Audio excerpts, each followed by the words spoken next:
ये जो साइड है पी आर, आप देख रहे हैं कि 90 डिग्री के जस्ट अपोजिट है, तो इसलिए क्या हो जाएगा, हाइपोटेनुअस।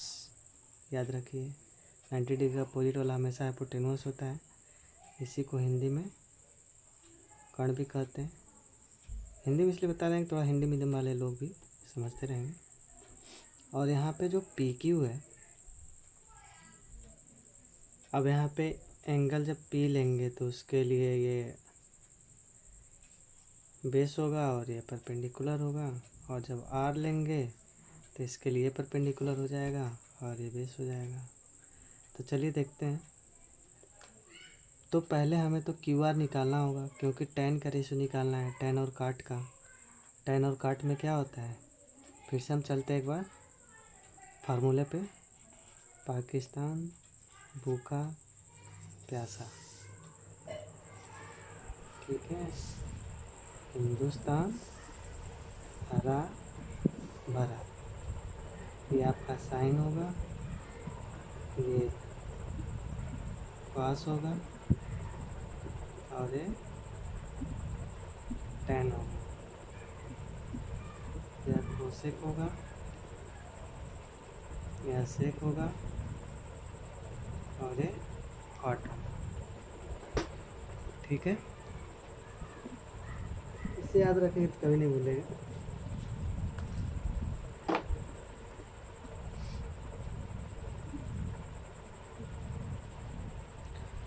तो हम लोग आते हैं, हमें क्या निकालना है, tan p। तो tan p निकालने से पहले हमें क्यू आर निकालना होगा। तो क्यू आर कैसे निकलेगा, अभी हम बताए थे पाइथागोरस थ्योरम लगाना। सबसे पहले tan p निकालने से पहले हम लोग पाइथागोरस थ्योरम लगा लेते हैं। तो लिखेंगे by Pythagoras theorem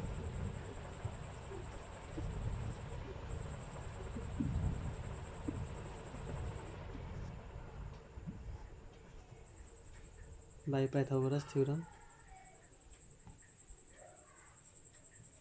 we have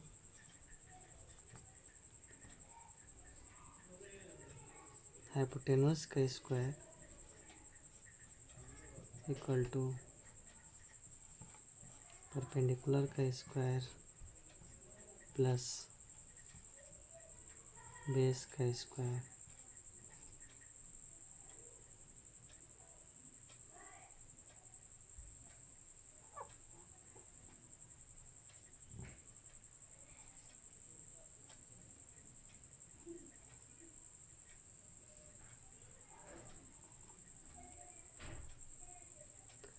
ठीक है, तब यहाँ हाइपोटेनुस क्या है भाई, पी आर है, तो पी आर का स्क्वायर, परपेंडिकुलर क्या है, पी क्यू है, पी क्यू का स्क्वायर प्लस बेस क्या है, क्यू आर है, तो क्यू आर का स्क्वायर हो जाएगा। तो अब आप यहाँ पे देख रहे हैं कि P R P Q Q R हमें निकालना क्या है, क्यू आर नहीं पता है, इसकी वैल्यू निकालनी है, ये एम्प्टी है। तो क्यू आर निकालने के लिए आप देख रहे हैं कि P Q square plus Q R square है, यहाँ दोनों के बीच में क्या है, प्लस है। तो पी क्यू को इधर ट्रांसफ़र करेंगे, ले आएंगे, तो क्या हो जाएगा, पी आर का स्क्वायर माइनस पी क्यू का square equal to Q R का स्क्वायर, ठीक है। तो इसको सीधा लिख लीजिए ताकि आप लोग कैलकुलेशन करने में आसानी रहे। क्यू आर का square equal to P R का स्क्वायर माइनस पी क्यू का स्क्वायर।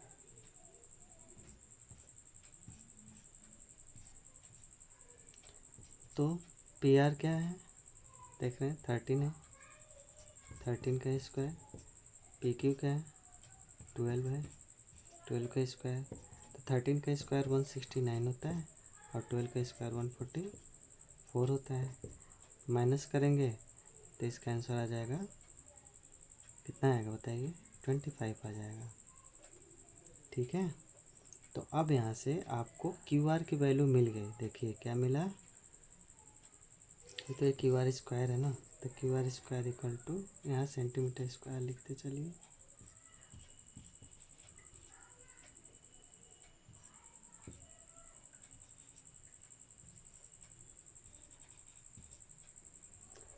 तो Q R square equal to 25 centimetre square है।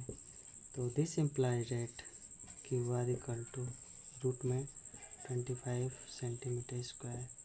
तो हो जाएगा 25 का स्क्वायर रूट क्या होता है, 5 होता है।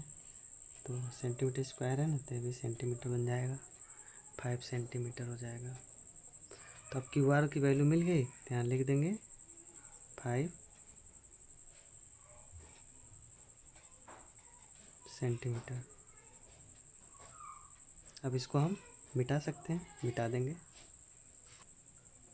तो हमें फाइंड आउट करना है tan p minus cot R. तो क्यू आर की वैल्यू मिल चुका है 5 सेंटीमीटर, अभी कैलकुलेट करके पूरा बताएं। तो अब यहाँ पे हम tan p निकाल सकते हैं, tan p। तो tan p इसके लिए परपेंडिकुलर क्या होगा, ये परपेंडिकुलर हो जाएगा। तो tan p के लिए परपेंडिकुलर क्यू आर, tan के लिए क्या होता है, पहले परपेंडिकुलर होता है फिर बेस होता है।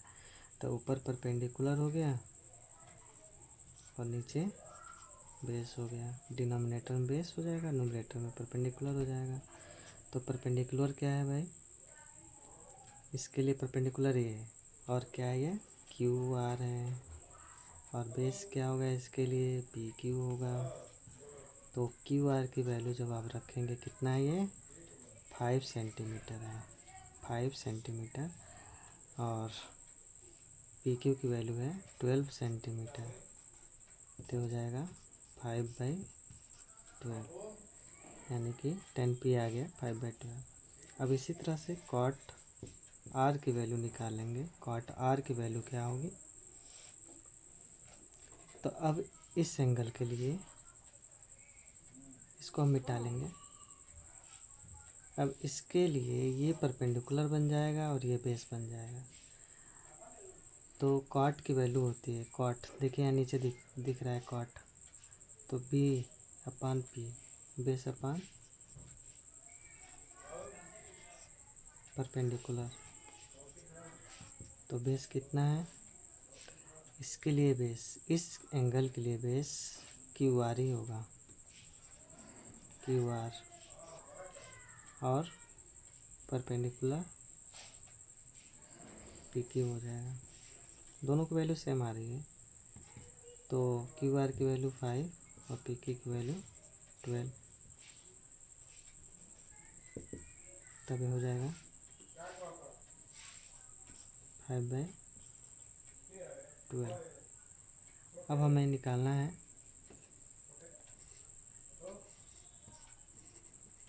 tan p माइनस cot r। अब दोनों की वैल्यू पुट कीजिए। tan p की वैल्यू कितना मिला, 5/12, 5/12, और cot r की वैल्यू भी 5/12 आई है, यहाँ 12 रख देंगे। तो अब ये इक्वल टू हो जाएगा, कितना आएगा, दोनों का वैल्यू सेम है तो इसलिए आ जाएगा 0, यानी कि हम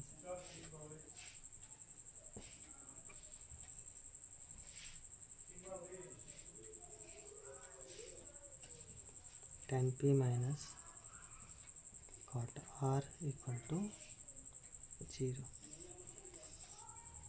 this is required solution, required answer। Trigonometrical ratio पे एक और क्वेश्चन हम लोग देख लेते हैं।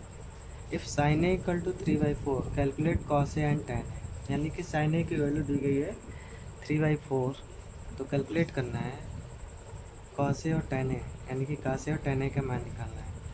तो इसके लिए एक ट्रायंगल बना लीजिए, राइट एंगल ट्रायंगल, यानी कि समकोण त्रिभुज। अब a, यहाँ पे sin a दिया है, तो आप अपने सुविधा के लिए a को यहाँ पे बना लीजिए,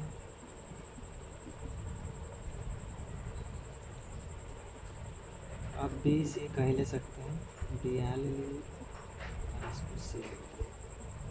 तो बी को मान लीजिए कि 90 डिग्री है, ये 90 डिग्री है, तो इसके सामने ये हाइपोटेन्यूस हो जाएगा।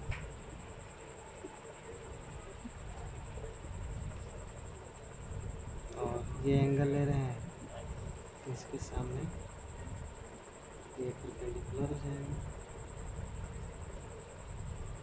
और ये बेस हो जाएगा। ठीक है, तो sign A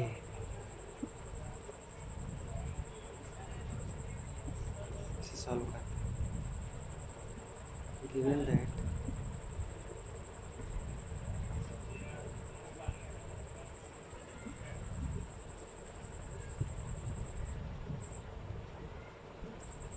sign A equal to 3/4।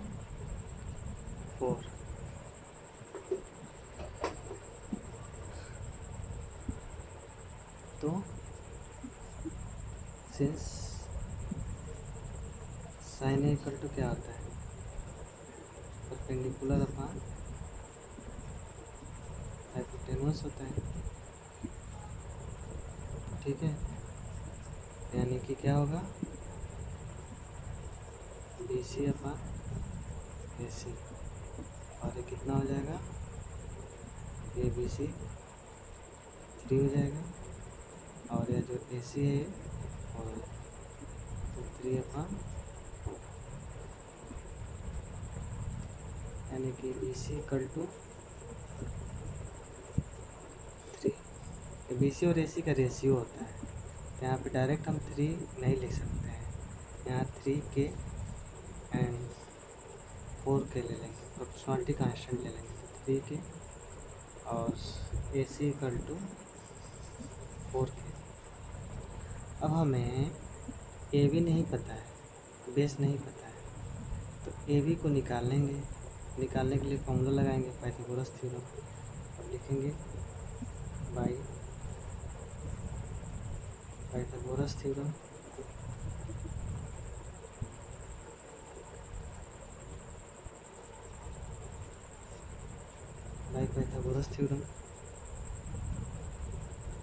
वही होता है हाइपोटेन्यूस का स्क्वायर इक्वल टू परपेंडिकुलर का स्क्वायर प्लस बेस का स्क्वायर। तो हाइपोटेन्यूस क्या है, ए सी है, ए सी का स्क्वायर, परपेंडिकुलर क्या है, बी सी है, बी सी का स्क्वायर, बेस क्या है, ए बी है, तो ए बी का स्क्वायर हो गया। अब निकालना क्या है, ए बी निकालना है, और यहाँ देख रहे हैं कि बी सी प्लस में है, तो ये इधर जाएगा तो माइनस हो जाएगा। लिख सकते हैं ए बी का स्क्वायर इक्वल टू ए सी का स्क्वायर, बी सी इधर आ रहा है, ए सी का स्क्वायर माइनस बी सी का स्क्वायर। तो ए सी की वैल्यू क्या है,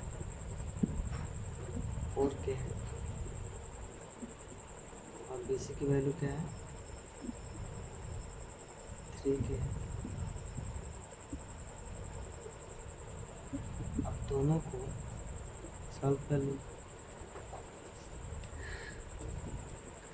देखिए, एक फॉर्मूला आप पढ़े होंगे कि A square minus B square equal to एक ब्रैकेट में माइनस बी और एक ब्रैकेट में ए प्लस बी होता है। Since A square minus B square equal to A minus B and A plus B, इसका यूज करेंगे हम। तो देखिए, जब इसका यूज करेंगे तो क्या होगा, बहुत आसानी से सॉल्व हो जाएगा। एक ब्रैकेट में 4K बिना स्क्वायर किए हम सॉल्व करना चाह रहे थे, तो 4K माइनस 3K, दूसरे ब्रैकेट में 4K प्लस 3K, तो सीधे हो जाएगा 4K माइनस 3K 1K, यानी कि K बचेगा, और 4K plus 3K 7K square हो जाएगा, यानी कि 7K हो जाएगा, ये 7K स्क्वायर हो जाएगा। ए बी स्क्वायर की वैल्यू आ गई 7K स्क्वायर,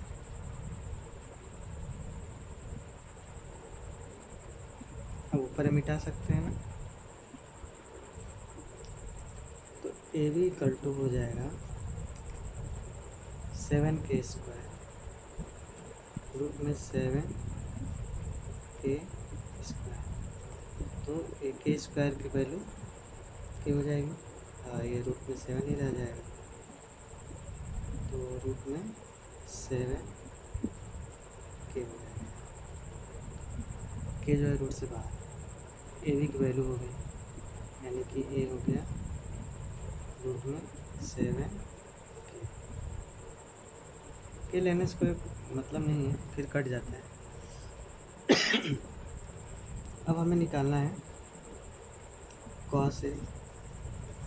तो कॉस ए, देखिए कॉस के क्या नीचे, इसके नीचे क्या है? बी अपन एच, बेस अपन हाइपोटेन्यूस, बेस अपन हाइपोटेन्यूस। तो बेस कितना है बाबू?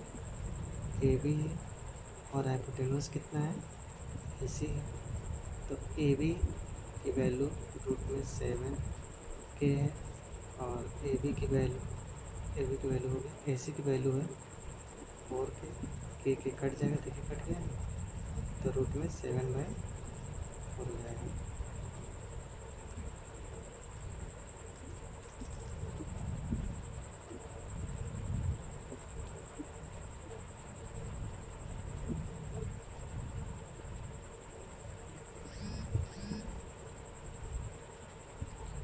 अब आते हैं tan a की वैल्यू निकालते हैं। tan a equal to, tan के नीचे देख रहे हैं p/b, तो परपेंडिकुलर अपॉन बेस हो जाएगा। परपेंडिकुलर अपॉन बेस, परपेंडिकुलर कितना है? BC है, परपेंडिकुलर है BC, और बेस कितना है? AB है। तो BC की वैल्यू रख दीजिए 3k, और AB की वैल्यू रूट में 7k। के कट जाएगा, तो tan a इक्वल टू हो जाएगा 3/√7। tan की वैल्यू आ गई, और यहाँ ये cos a की वैल्यू आ गई।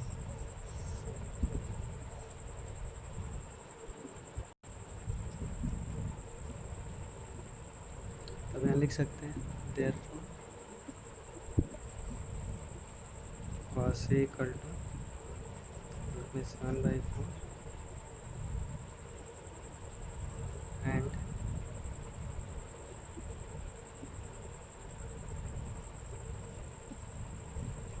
tan a equal to 3/√7।